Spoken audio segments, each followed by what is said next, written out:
सौगंध मुझे इस मिट्टी की,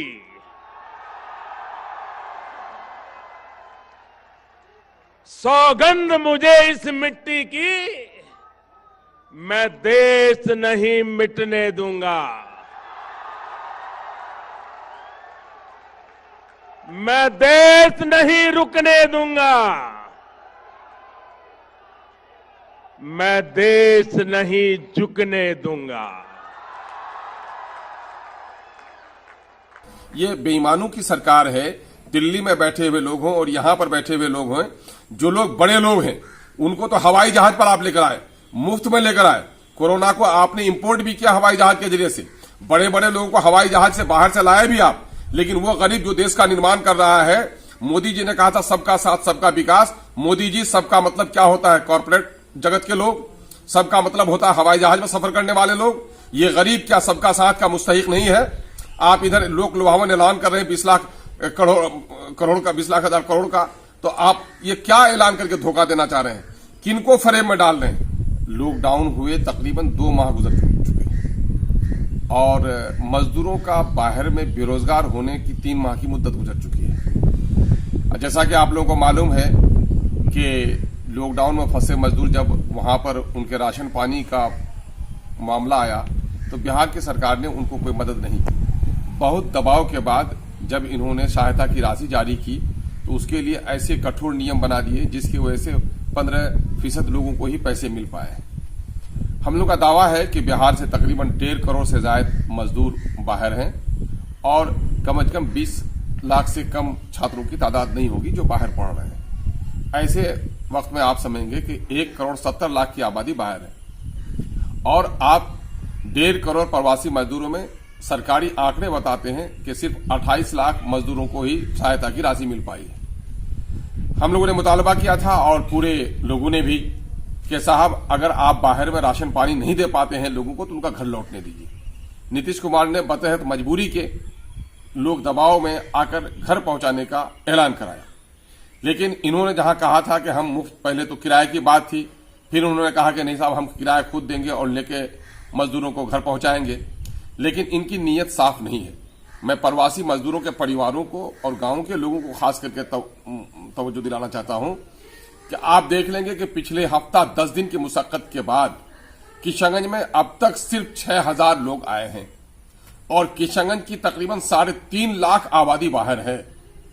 10 दिन में अगर ये 6000 लोगों को लाते हैं तो बताइए कि हमारे इन 3.5 लाख लोगों को लाने में कैसे साल लगेंगे? 2 साल से ज्यादा की मुद्दत लगेगी अगर यही रफ्तार इनकी रही तो। क्या ये 2 साल तक अपने परिजनों को आप वहां पर तड़पते हुए देखना चाहते हैं? वो नौजवान जिन्होंने अपनी जवानी की पूरी जिंदगानी, खून और पसीने की पूरी कमाई अपने घर को बनाने के लिए, अपनी बहनों की शादी के लिए, बूढ़े माँ बाप की खातिरदारी के लिए, अपने घर को बनाने के लिए, अपनी बस्ती को बनाने के लिए, बिहार के निर्माण के लिए जिसने कोशिश की, आज वो नौजवान किस हाल में है? क्या आपके दिलों में जरा सा भी आपका दिल नहीं पिसज रहा है? आज मैं 1.5 महीने से तकरीबन कह रहा हूं कि प्रवासी मजदूरों के परिवार के भाइयों, उनकी कमाई आती है जिस बेटे की, वो बेटा आज बाहर में परेशान है और नीतीश कुमार जी की नीयत बाहर से लोगों को लाने की नहीं है। जहां बिहार से 1.5 करोड़ लोग बाहर हैं मजदूर, वहां अभी सिर्फ 1.5 लाख लोगों को ये ला सकें तो इनको कई साल लगेंगे। मैंने आंकड़ों में कहा था कि 1250 लोगों को अगर ये ट्रेन में ला रहे हैं तो बिहार के 1.5 करोड़ प्रवासियों को लाने के लिए इनको 12,500 ट्रेन चाहिए और सीमांचल के लगभग 15 लाख की आबादी को लाने के लिए लगभग 1200 ट्रेन चाहिए और किशनगंज की तकरीबन 3.5 लाख 4 लाख की आबादी को लाने के लिए भी इनको 300 से ज्यादा ट्रेन चाहिए। लेकिन अभी कितने ट्रेन आए हैं? यही 8-10 ट्रेन आए हैं और नतीजा ये हुआ है कि अभी 6000 लोगों को ही क्वारंटाइन में तकरीबन, मैं आज से कई दिन पहले प्रशासन के लोगों से बात हुई तो 4500, हम लोग समझते हैं कल परसों में 1500 लोग और आए होंगे। तो 6000 लोगों को क्वारंटाइन सेंटर में रखने में इनका दम फूल रहा है। नतीजा ये हुआ है कि इधर सरकारी तौर पर इनके प्रवक्ता ऐलान दे रहे हैं, इनके अमचे चमचे ऐलान दे रहे हैं कि हम ला रहे हैं। और मेरा मामला सीधे नीतीश कुमार जी से है कि नीतीश कुमार जी, आपके पास बिहार में कोई कल कारखाना नहीं है, कोई खनिज नहीं है। आपकी जो भी बिहार की सरकार को रेवेन्यू आमदनी हुई उसमें बड़ा योगदान इन मजदूरों का है। इन मजदूरों के साथ इस सौतेलापन का सलूक आप क्यों कर रहे हैं?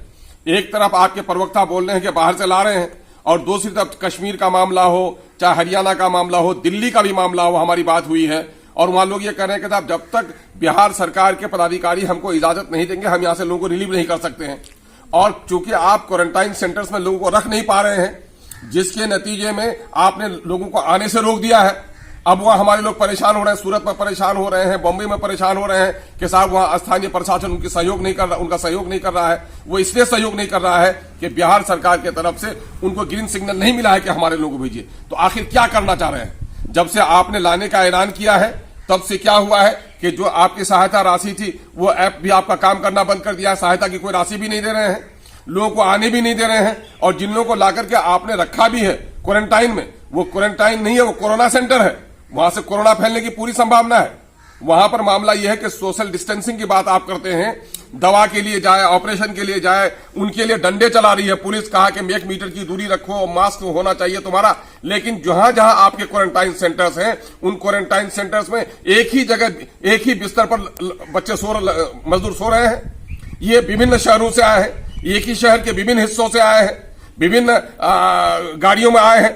किनके साथ क्या मामला है और सबको एक जगह सुला रहे हैं, एक जगह भीड़ लगा के रखे हुए हैं। और नतीजा यह कि अपने इस कमजोरी को छुपाने के लिए बाहर से मजदूरों को नहीं आने दे रहे। इसलिए मैं आपकी बार फिर एक निवेदन करता हूं मजदूर भाइयों के परिवार के लोगों से, मैं स्थानीय जनप्रतिनिधियों से कि भाई इस पीड़ा में उनका साथ दीजिए। हम लोग अपनी लड़ाई लड़ रहे हैं, हमने तो यह तय किया है कि आप आवेदन दीजिए, हम आपके आवेदन को डीएम के यहाँ पहुंचाते हैं। अगर ये लोग समय रहते नहीं करेंगे तो चाहे जो मुकदमा हो, चाहे जेल हो, हम लोग जो नियमानुसार हम लोग धरना देने पर बाध्य हो जाएंगे, क्योंकि मजदूरों की पीड़ा सुनी नहीं जाती। आपने सुना होगा किस किस तरह से मजदूर आ रहे हैं लोग।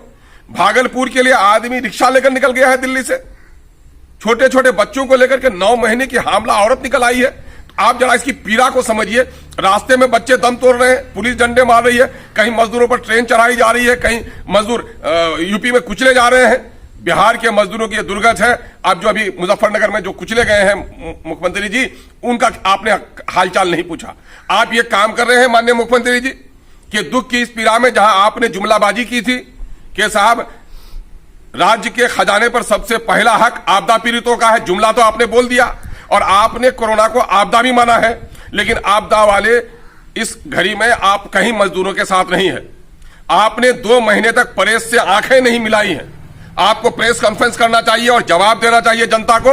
जनता की अमानत पर आप बैठे हुए हैं कि कितने लोगों को आप लाए, कितने लोगों को लाएंगे, बाहर में जो लोग फंसे हुए हैं उनकी ऐसी दुर्गत क्यों है, रास्ते में लोग पैदल क्यों आ रहे हैं, इनका आपको जवाब देना चाहिए। लेकिन आप बड़ी चतुराई से आपने अपने कुछ प्रवक्ता को मैदान में छोड़ दिया है और आप घर में कोने में बैठे हुए आप अपने पदाधिकारियों से, संगठन के पदाधिकारियों से, नीचे स्तर के, प्रखंड स्तर के पदाधिकारियों से बात करें। बड़ी अच्छी बात है, हम आपको बधाई दे रहे हैं कि आप ग्रामीण क्षेत्र के भी पदाधिकारियों से अपने पार्टी की बात कर रहे हैं। तो क्या आप इलेक्शन जीतने के लिए अपने संगठन की तैयारी कर रहे हैं?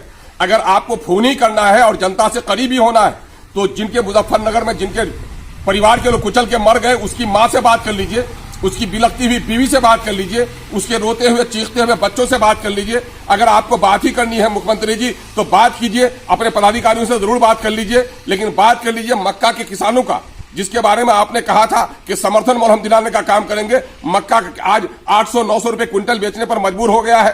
कहा गया आपका 1700-1800 रुपए का वहां पर समर्थन मूल्य, कहा क्यों नहीं हो रही खरीदारी? ये तमाशा कब तक आप करते रहेंगे? ये तमाशे से बाज आइए और जनता को मत उकसाइए। आपने और मोदी जी ने मिलकर यह किया है कि हेल्थ इमरजेंसी के नाम पर जनता की जबान बंद कर दी जाए, लोगों की आवाजाही रोक दिया जाए, अखबारों में आपका विज्ञापन छपे, लोगों की कोई प्रतिक्रिया नहीं छपे, लोग सड़कों पर आ नहीं सके हैं। आप बिहार की जनता के साथ एक चुनौती कर रहे हैं। याद रखिए, बिहार की वही भूमि है जो इमरजेंसी के खिलाफ में यहीं से उठे थे जयप्रकाश बाबू, जिसका नाम आप बराबर लेते रहे हैं, लेकिन उनके आदर्शों को आप कुचल रहे हैं। अगर उस इमरजेंसी के खिलाफ बिहार से आंदोलन शुरू हुआ था तो आप मजदूरों के साथ जो कर रहे हैं तो गोया इस आंदोलन को उठाने के लिए आप लोगों को मजबूर कर रहे हैं। मैं बिहार के बड़ी विपक्षी पार्टियों से भी कहना चाह रहा हूं कि आखिर किस खौफ ने आप लोगों की जबान बंद करके रखी है? आज बिहार की जो विपक्षी पार्टियां हैं वो क्यों चुप है, वो लग सिए हुए क्यों हैं? गरीबों की ये पीड़ा क्या उनको देखी नहीं जाती है? क्यों नहीं जबान खोल रहे हैं? क्यों नहीं बड़े नेता सड़कों पर आ रहे हैं? हमारी पार्टी ने तय किया है, हम आह्वान कर रहे हैं तमाम तर उन लोगों से जिनके परिवार के लोग बाहर फंसे हुए हैं, रोते हैं, बिलखते हैं, भूखमरी का शिकार हैं। ऐसे लोग रास्ते में आते हैं, ये गाड़ी चल के आती है महाराष्ट्र से, ये गाड़ी चल करके आती है सूरत से, उसको कहीं नहीं रोका जाता, लेकिन जब बिहार के बॉर्डर पर आ जाता है तो पुलिस उसे रोक देती है। सारे नियम कानून यहीं के लिए हो जाते हैं। अभी मैंने देखा है कुछ लोगों को मोतिहारा ले जाया गया, रात को पैदल आए हैं, सैकड़ों ऐसे मुसाफिर जो बाहर से आए मजदूर, उनको पैदल लाया गया है, उनको गाड़ी पर पहुंचाया नहीं जा रहा है। ये क्वारंटाइन सेंटर नहीं है, ये जेल खाने हैं, ये कैद खाने हैं। इसलिए ये कालकोठरी की सजा बंद कीजिए और हमारे लोगों के साथ आप उचित व्यवहार करने का काम कीजिए।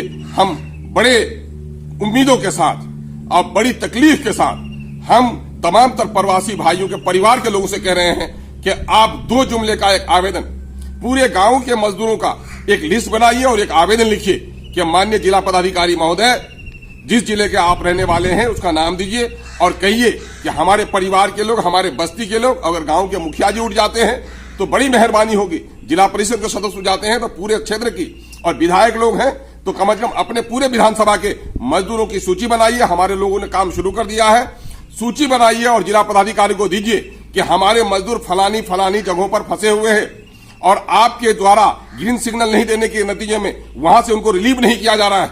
सरकार कोई व्यवस्था नहीं बना रही है।